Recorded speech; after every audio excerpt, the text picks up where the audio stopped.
Hey, this is Eve, author of the Crypto Assets and DeFi Tracker, available on Amazon and BitcoinKindergarten.com. I just wanted to come on and talk about who owns Bitcoin and who controls it. Is it safe to buy it? Can somebody manipulate it? Elon Musk really kind of put Bitcoin on the map. He bought $1.5 billion a few weeks ago now, I do believe it is. And so the price did go up a lot at that time when he did that. I mean, it was definitely an important move that the richest man in the world put a huge amount of his assets, his company's assets, well, I don't know how much, if it's, what percentage, into Bitcoin, getting it out of cash and into Bitcoin. But really, it's just a progression of other corporations and big money that have been coming into Bitcoin in a public way in the past year. If you're new, hit the subscribe, the bell button, and the all. That way you get notifications and you can come on and ask me questions live, and I'll answer any question. If I don't know the answer, I will probably know who does know. So that was the Elon Musk thing. So, if you've never heard of Bitcoin before and you hear Elon Musk buys Bitcoin, the price goes up, you think Elon Musk can sell his Bitcoin and then the price is going to go down. And, it could dip a bit. It probably would have an impact, but it's not really having a long-term impact because Bitcoin has been going on for 13 years and there's been advancing, there's been building, there's been use cases, there's been so much going on with crypto all this time. So that's what happened. It just started to get recognized as a very solid, amazing place to put your money, a very good store of value. That's most people are expecting to go increase greatly when the dollar and the euro are expecting, and other fiat national currencies were expecting to go down because they are literally not backed by anything, and just who's ever in control can just print more. Whereas Bitcoin is different. There will only ever be 21 million Bitcoin. Already there's 17 million, and nobody can just hit the printer and new president, new CEO. It doesn't work like that at all. So people have started to feel like Bitcoin is a safe place to store their money and increase the value. So, just within a few weeks, Elon Musk made a lot of money. Then it dipped. I don't know if it's back to where he bought or not, but I think I heard that, is it Twitter or Square is going to buy 1.5 billion, put 1.5 billion of their money also in Bitcoin. So in the past year, Visa has gotten permission to use cryptocurrencies, with their Visa card. Also MasterCard followed suit. CashApp has been selling Bitcoin for about a year, and they made huge profits in that. And PayPal got on board with selling cryptocurrencies. I think JP Morgan is working with Ethereum to build decentralized finance system. So it's really been going on a while. And what I understood from the beginning, which a lot of people don't understand, is that Bitcoin is an American. It's not a company. I own some stock, which is called Grayscale, which is a Bitcoin trust. So a lot of people who are nervous about Bitcoin, they just want to buy stocks that somebody's owning the Bitcoin, and then it's called trust. So they're taking care of it, custodial trust, isn't it? So I own some because it's in my Roth IRA. You can get Grayscale products in your Roth IRA, and it's pretty easy. So it's my biggest gainer in my Roth IRA is my Bitcoin trust. Amazingly, my biggest loser is the Ethereum trust, and my Grayscale Ethereum trust does not go with the market at all. I mean, I bought it here when Ethereum was like $500, and now Ethereum is like $1,500, but the price of the stock is, I'm still at a loss. Like I bought it was very expensive. So, and guess what? This company can go out of business, and you can lose your crypto. Like it can just go away. If this company goes bust, bankrupt, your stock can go to zero. However, Bitcoin is a huge international network of computers and nodes which are running regardless of anybody quits. There's no management. there's no things that can go wrong in that way. So Bitcoin is an amazing product, and a lot of people are starting to see that it's a great place to put your money. I now have so many friends I've been talking to getting Bitcoin all this time, and then they finally get it when it's like at the top. And we had a huge dip, but now we are coming back, hopefully coming back all the way. It's hard to know. But over time, it is only expected to rise and go higher and be more valuable and more scarce as the world is adopting it. The world is adopting it now. Everybody knows what Bitcoin is. Even a year ago, most people didn't even know what it was.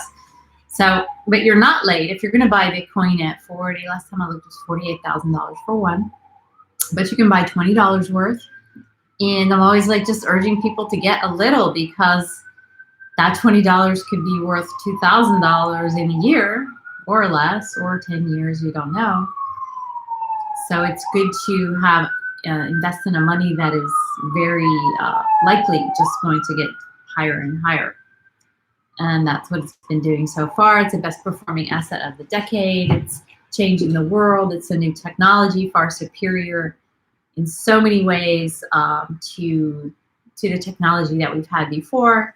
The blockchain is amazing. They're using it now for tracking supply chains. There's so many interesting things that people are doing in the blockchain. You can do it to lend money and sell and borrow money. People are now getting like insurance through the blockchain. A lot of, say, countries in Africa couldn't just go get insurance. It's not like what we have here, but they can get insurance through the blockchain. So the blockchain is really math, and it doesn't, it's math, and you can get into it if you buy into it. It's not looking at, oh, you live in this country, or you have this job, or your credit is bad. It's this amazing, very logical sort of mathematical system whereby a lot of people have access to things that they didn't have before. You're going to see I'm an artist. Like NFT art is a big thing right now, and it's amazing as an artist. So I'll talk about that another time. I just want to get on and tell you that Elon Musk does not own crypto, nor does he own Doge. He has a huge influence because he is the wealthiest man in the world. And I was going to say China too. Everybody's like, well, all the mining's done in China, this, that, in China. But China isn't even the number one Bitcoin owning country. The number one country that owns Bitcoin is the United States. But all the countries are trying to get into their Bitcoin.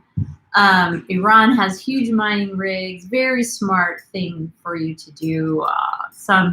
The mayor of Florida is trying to adopt Bitcoin, and you can get paid in Bitcoin. So people who are like advanced thinkers and kind of ahead of other people are really smart to get into this crypto and into this Bitcoin, and the wealth, of the nation is going to really change, and of the people. These are things that I just see. I'm like a big overview seer, and I know that in I don't know how many years, but like Nigeria is going to be a very wealthy country because they were kind of forced to use crypto because they were not allowed. Nobody will do PayPal with them because we have famous Nigerian scammers. They're very famous for their scams. So they've been left out of the mainstream economic world, like PayPal. They won't, go anywhere near their loans, all that kind of stuff. Very difficult to happen in Nigeria. And Nigeria's been using crypto and Bitcoin, something to do with their president. They got some issues over there. And somehow that, that was the Elon Musk of the Nigerian Bitcoin. Like people started using crypto to, I'm not sure, so I don't want to say, organize protests or something. So, but the thing is that Nigeria is really coming up fast in the crypto owning countries, and it's great, because you can't scam with crypto unless, well, you can scam around it. There's scams, but the crypto itself, if you're using it correctly, can't be stolen. That's why, I'm always like saying use Coinbase for now, but we can go, soon we're going to go to different kinds of ways of owning and moving your crypto, but they require a little bit more attention. and some details and are slightly, I don't know, I'm not going to say more risky because most people think it's risky to have your stuff on an exchange. Like say if you got, did you read that book, The Surrender Experiment? That guy got like, he had a huge business and one of his employees was like embezzling money, and then he got like almost went to prison, you know, like they seized all of his assets. So, you know, in that kind of way, if you have that kind of business, like this could happen with your Bitcoin if you have it on the exchange. But if you have it in your own wallet at home, nobody can seize it. They could, you know, try, but they can't actually get a hold of those cryptos when you have them in your own hardware wallet. Nobody can force you to open it. So, except for a criminal, so you have to do safeguarding with that too, you know. Most people don't know about crypto and wallets, but probably, you know, in the near future, you know, they will, and so we need to like take a lot of precautions.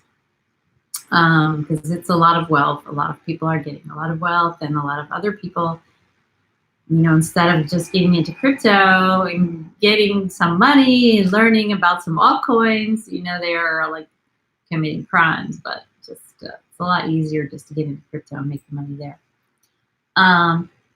So that's all I want to say. Crypto is not owned by any country. It's really changing everything. You know, it's a matter of time. Like I personally think time is speeding up, so things are happening so fast. Like people say, oh, it's going to happen in 5 years, it's going to happen in 3 years. But it's like, well, now 1 year is like 5 years. Like things are, technology advances so fast. So I personally feel like, you know, within a few years, everybody's going to have crypto. Everybody's going to realize, oh my God, we're going to get left out, which is, you know, you're still early, so just get some. That's what I say. Don't worry too much about whether the price goes up or down. Don't use your rent money or your mortgage money on it, because, you know, you might not be able to get right at it. You know, if the price dips, like the price dipped. None of us who've been in crypto for a while sold or even considered selling. None of us panicked. We might have gotten a little upset. Of course, we get upset. We're like, oh no, what are you going to do? It's dipping, it's tanking, we're crashing, you know. But we also, you know, have been in it a while. We know this is the way it goes in crypto. Sometimes you're going to have big, huge downs on the way up, up, up. I mean, it could, you know, and theoretically anything can happen, and nobody knows what's going to happen. So none of this is financial advice. This is just kind of the best of basic knowledge. You know, I listen to so many other crypto, all the top people in crypto, and this is what, you know, they're all saying. So I'm interpreting it to you in a very simple language. Ask me any questions, smash the likes, put some questions in the bottom, and feel free to ask me any question. I will address it at another time. And if you're my friend and you're watching this, do me a favor and just put a comment. It's very good for the algorithm. I really want to help a lot of people get into Bitcoin. Y hablo español. Si tienes amigos españoles que vienen y yo contesto en español. Chao.